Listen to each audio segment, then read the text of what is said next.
There's a smell that takes you back instantly. Not perfume, not food exactly, something more specific than that.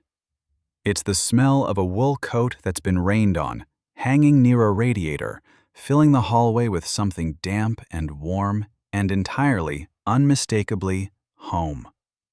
If you grew up in the 60s or 70s, you know that smell. You probably haven't thought about it in years, but it's been there all along, filed somewhere in the back of your memory, waiting. That's what we're doing today. We're opening that filing cabinet. Not to compare then to now, and not to pretend everything was perfect. It wasn't, and most of us know that better than anyone. But there was a texture to daily life in those decades that shaped the people we became in ways we're still discovering. The habits we formed without knowing we were forming them. The rules we followed without ever being told why. The silences and the sounds. The specific, unrepeatable rhythm of a childhood that belonged to its time. Let's start in the kitchen, because that's where almost everything started. In so many households of that era, the kitchen wasn't just a place where meals got made. It was the center of gravity for the whole house. The table with the slightly sticky oilcloth cover, the linoleum floor that made a particular sound under bare feet in the morning, the hiss of something on the stove before anyone else was fully awake. Mothers, and it was usually mothers, though not always, seemed to run on a different clock than everyone else. They were already in motion before you'd processed what day it was. Breakfast wasn't optional. Sitting down wasn't optional. There was a shape to the morning, and you fit yourself inside it. Maybe in your house there was a particular mug, chipped, slightly too heavy, always on the same shelf. Maybe there was a radio on the counter, playing something you half listened to before school. A voice talking about news that felt far away from your small and manageable world. Or maybe it was just the sounds of the house itself. Pipes, wind, the particular groan of a floorboard that told you someone was up. Here's a small thing worth remembering. Back then, the kitchen table was often where you did your homework. Not because there was no desk in your room, maybe there was, maybe there wasn't, but because the kitchen was warm. Not metaphorically, literally. Central heating was uneven at best in a lot of homes, and in winter, you gravitated toward warmth like a plant toward light. So you sat at the table with your exercise books and your pencil case, and whoever was cooking dinner moving around behind you, and somehow you got things done. We'll come back to homework in a moment, because the school life of those decades deserves its own reckoning. Outside, the street was a different world entirely. And this is something that's genuinely difficult to explain to someone who didn't live it. The degree to which children simply existed outdoors, unsupervised, for hours at a stretch, without any adult knowing exactly where they were. You left after breakfast and came back when you were hungry, or when someone leaned out a window and called your name loud enough for 3 streets to hear. There was an unspoken geography to your neighborhood. You knew whose garden you could cut through and whose you definitely could not. You knew where the good conkers were, or where someone had built something interesting out of scrap wood. You knew the dog that was safe and the dog that wasn't. The outdoors wasn't recreation in the way it gets talked about now. It was just life. It's where you had your disagreements and worked them out, mostly without adult intervention. It's where you fell off things and learned the precise difference between a graze that needed attention and one you could just rub dirt off and ignore.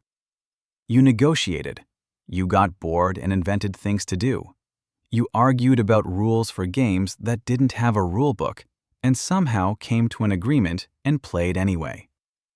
There's a specific kind of afternoon light in summer, that long horizontal gold that happens around 5 or 6 o'clock, that anyone who spent time outdoors as a child in those decades will recognize somewhere in their chest.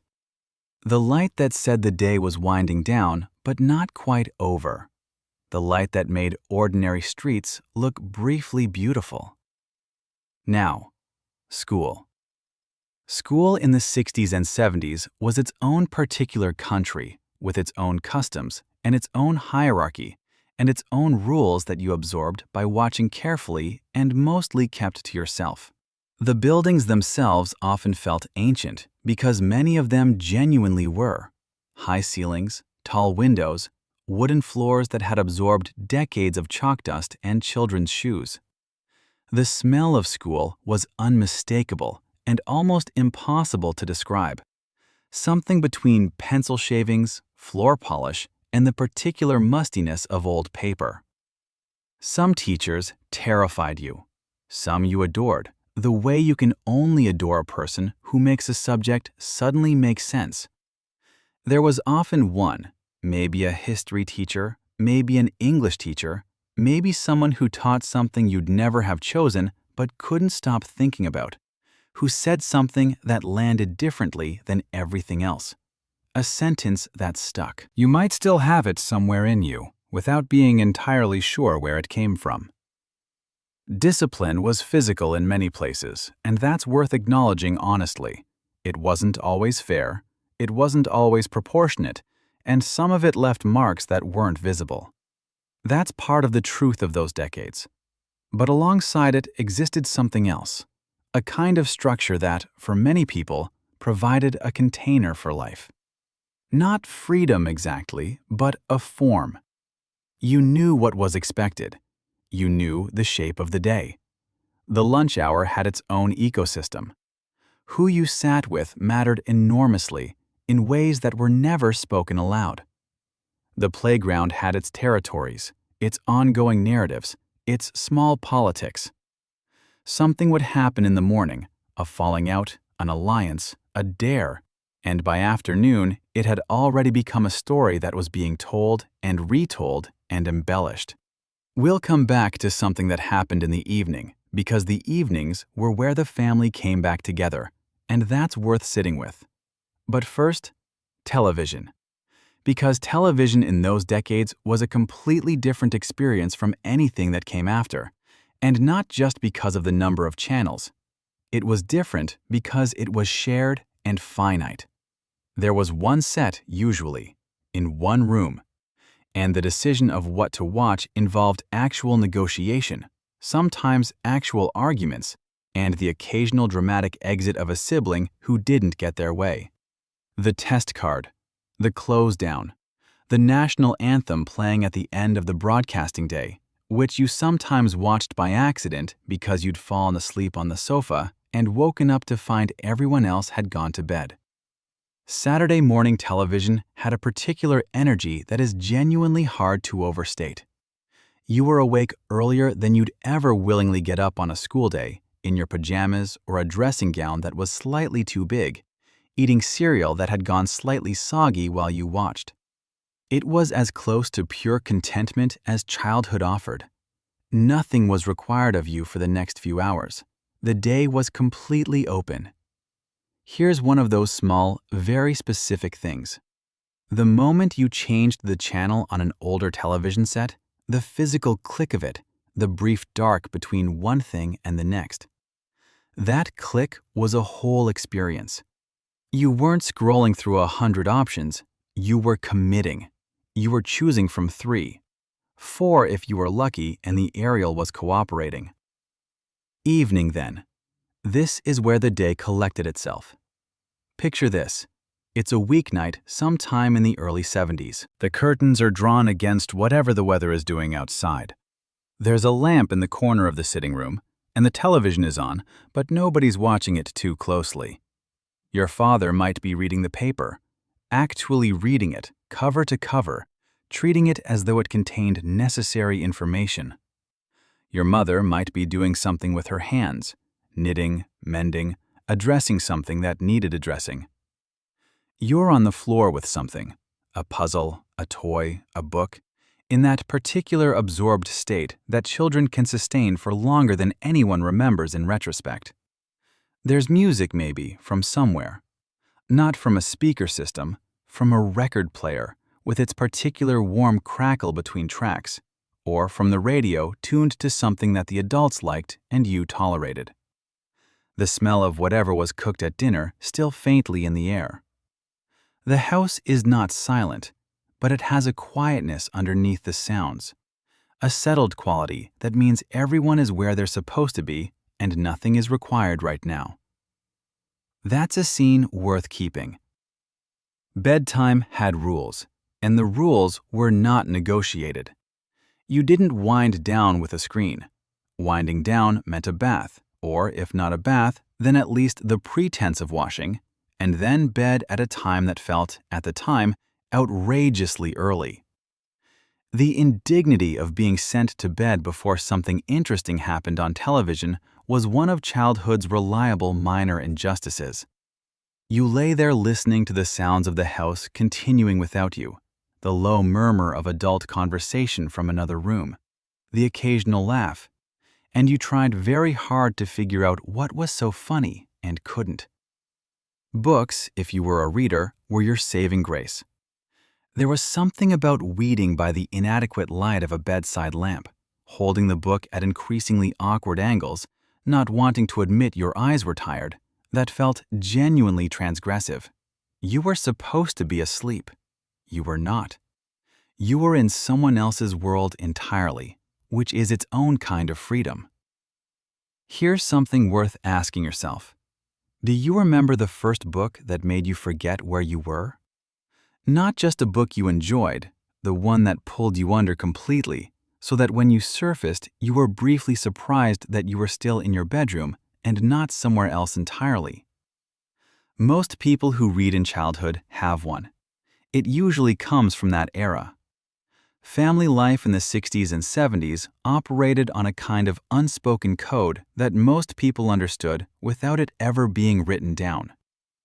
You didn't interrupt adults. You said please and thank you, not because it was explained to you why, but because not doing so produced immediate and consistent consequences. You cleared the table not because you were asked each time, but because it was simply part of what happened after dinner. You knew your role in the machinery of the household, and you played it.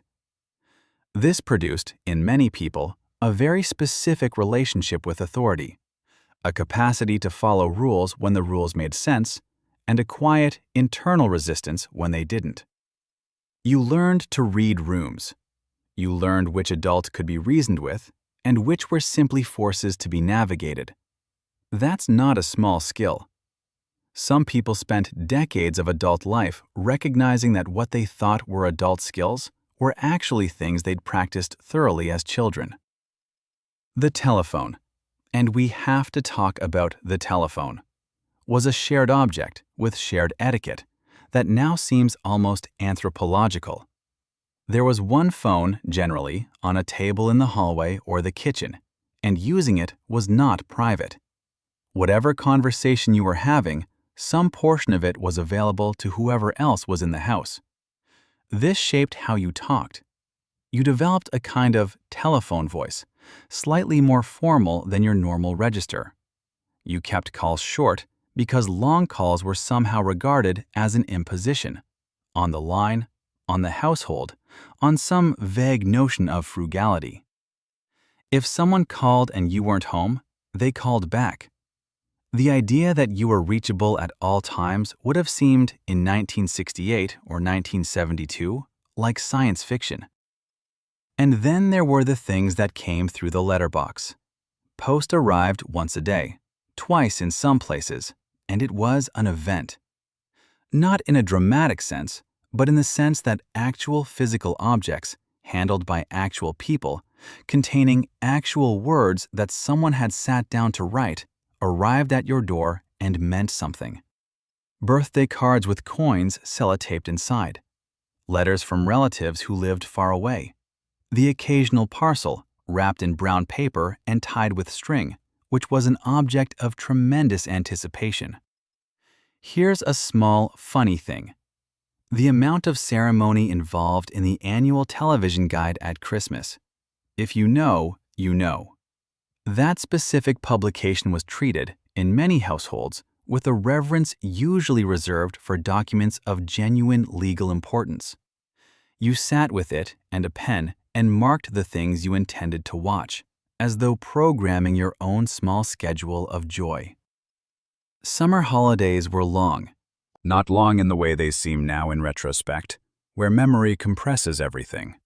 Genuinely long in the way that only childhood time is long, where a week could feel like a separate country with its own weather and its own internal logic. There was boredom, real boredom, the kind that eventually metabolized into invention. You made things, you played things, you read things, you wandered. Perhaps there was a particular place, a stretch of park, a patch of waste ground, a canal path, a beach, that belonged to the summers of those years in your memory. A place where you were reliably yourself, or reliably not thinking about being yourself, which is sometimes even better. A place that probably still exists somewhere, though whether it still looks anything like what you remember is another question. The 60s and 70s were decades of enormous change happening simultaneously with enormous ordinariness. While the adult world was grappling with things that felt enormous and would later be confirmed as enormous, political upheaval, social change, the reordering of what was considered normal, the small life of childhood continued in its particular way. You ate your breakfast. You went to school. You came home. You watched your allotted television. You went to bed. But some of what was changing in the world was coming through the cracks. The music, especially. Music in those decades wasn't background. It was an event, something you went toward. You heard something on the radio, and it landed somewhere specific in your body. The 60s moved through a particular sequence of sounds that charted the decade's own emotional journey from optimism through uncertainty. The 70s had their own vocabulary. The first time you heard something that felt genuinely different from what had come before, something that seemed to break a rule you hadn't even known existed. If you had older siblings, they were your first guide to the world beyond your parents' tastes. The music that came from their bedroom, the albums left on the floor, the opinions delivered with the absolute confidence of someone 2 years older. These were a kind of education that no school offered. You absorbed more than you let on. You stored it away. And then there were the small rules of daily life that varied by household but shared a common underlying grammar. The rule about not wasting food, which was applied seriously and enforced consistently, not as cruelty but as a genuine ethic, because there were people who had lived through genuine scarcity and the memory had not faded. The rule about respecting other people's things. The rule about being home before the streetlights came on, which was a real and universally understood deadline that required no clock and no reminder. When the lights flickered on, you started moving. There was something about making do that ran through those years in a way that shaped how an entire generation approaches problems. Not having everything immediately was simply the condition of existence, and so you waited. And while you waited, you wanted things with an intensity that made having them eventually feel significant. You saved up. You planned. A particular toy, a particular record, a trip to somewhere. These were things you looked forward to for long enough that the anticipation became its own experience. Here's something worth sitting with. That the constraints of those years, the things you couldn't have, the places you couldn't go, the television you couldn't watch, created a relationship with desire that is genuinely different from what unlimited access produces. You knew what you wanted, and you knew it specifically, and you held it in mind for long enough to really understand it. That's not nothing. Outdoor moment, because we owe it to the streets. It's a Saturday in what must be autumn, because the leaves are doing their thing and the air has that particular bite that makes you pull your jacket tighter without deciding to. You and whoever your usual crew were, neighbors' kids, school friends, some combination that varied slightly from week to week, are doing something that looks like nothing in particular from the outside. Maybe you're on bikes. Maybe you're not. Maybe you found something, a piece of rope, a plank, some object someone left out, and you've turned it into the apparatus of a game whose rules you're inventing as you go. There are negotiations.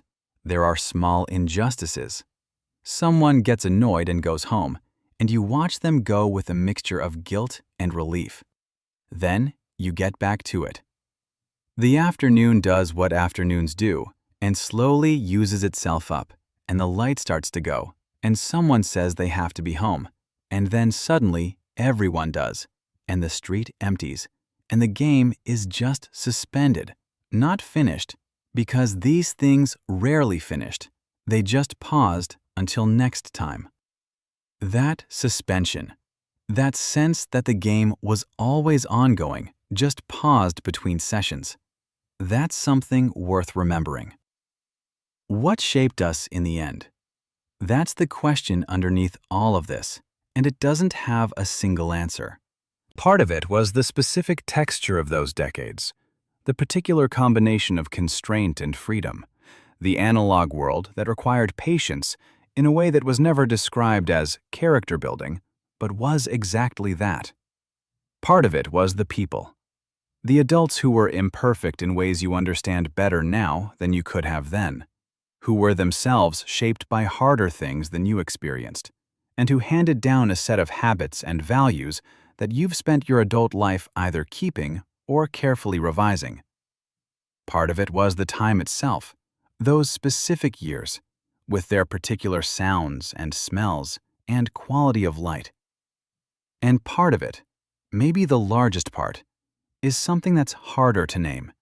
The sense of being small in a world that was large and mostly benign.